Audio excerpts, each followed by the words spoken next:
Die Kreativität und das künstlerische Handwerk, das ist das Tolle an unserem Beruf. Man hat so unendlich viele Möglichkeiten und es ist immer wieder ein Erlebnis, wenn man das sieht, wenn man das einem Menschen verkauft oder wenn der das in die Hand nimmt und sagt, wow, das ist was Herrliches und die Geburtstagsfeier, die Hochzeit oder die Taufe oder egal was, ist einmal so schön, wenn man eine tolle Torte oder eine Mehlspeise hat.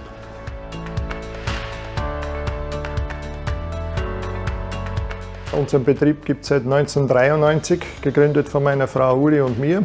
Wir haben uns das Ziel dann gesetzt, wir wollen einen Betrieb machen, wir waren die erste Konditorei im Burgenland, dann die gewerblich burgenländische Hochzeitsmehlspeise erzeugt haben und das hat sich dann immer weiterentwickelt und weiterentwickelt.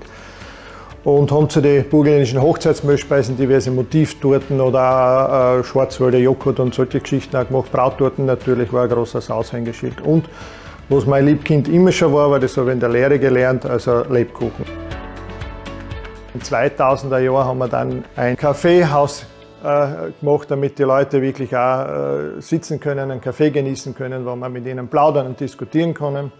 Und unsere Idee war immer das freie, offene, darum auch sehr viel Glas, damit man das Öffnen hat, das Kommunizieren hat und vor allem das Genießen hat bei uns. Und das war uns immer sehr, sehr wichtig, damit wir möglichst hohe Qualität erzeugen und vor allem aus der Regional die Produkte auch beziehen. Ich kriege natürlich kein Kokosett oder Schokolade oder Mandel aus der Region, das geht einfach nicht, aber im Beruf brauche ich das. Aber alles, was ich aus der Region kriegen kann, ob das eben wie gesagt Nüsse oder die ganzen Honiggeschichten und Mehl und so weiter, das versuche ich aus der Region zu beziehen. Weiters ist mir auch wichtig, dass ich Leute aus der Region, sprich aus dem Dorf hier angestellt habe als Mitarbeiter. Und mein Grundthema ist, regional schmeckt auch genial, weil man es mit Liebe, mit Herz macht und Produkte aus der Region, mit denen man sich identifizieren kann. Keine halbfertig- oder Fertigprodukte, sondern wirklich natürliche, regionale Produkte.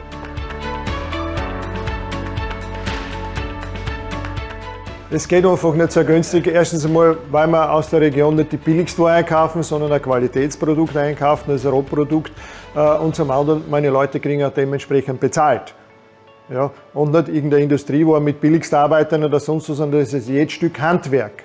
Und wenn ich Handwerk mache, brauche ich dementsprechend auch Zeit und ich mache keine Masse, sondern ich mache punktgenau für den Kunden die Bestellung, die er haben will und frisch für ihn produziert. Und das ist natürlich auch eine tolle Geschichte und manche Leute lieben das.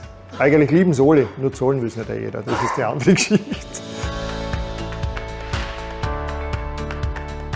Der Konditorberuf, eine Lehre zu machen, ist einmal was ganz Einmaliges. Man lernt mit den verschiedensten Produkten, sehr, sehr viele Produkte, ob das Zucker, Salz ist, ob das Schokoladen, ob das Mehle sind, Eier sind und. Man hat ja unzählige von Produkte und Möglichkeiten, die Fantasie zu entwickeln. Das Schönste ist, wir können die Menschen verwöhnen, wir können ihr Leben versüßen, denn die Leute, die das kosten, haben sie ein Glücksgefühl, wenn sie unsere Mehlspeise verkosten. Und wenn es dann eine Motivtorte ist zum Beispiel, können wir in eine Erlebniswelt eintauchen, weil jede Torte ist eine eigene Geschichte und die kann man da auch vervielfältigen. Wenn man Freude verbreitet, und das machen wir in unserem Beruf, was gibt Schöneres?